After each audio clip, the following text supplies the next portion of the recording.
কি করতেছে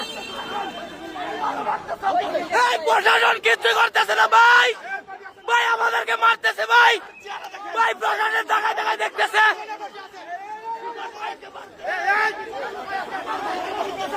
ভাই, প্রশাসন দেখতেছে ভাই, আমাদেরকে মারতেছে ভাই।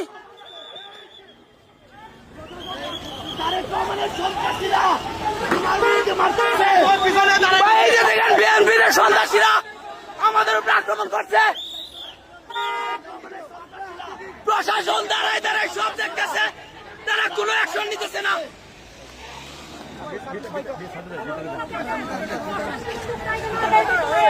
তারা এত প্রশাসন থাকে কিভাবে আমাদেরকে হামলা করে? আমরা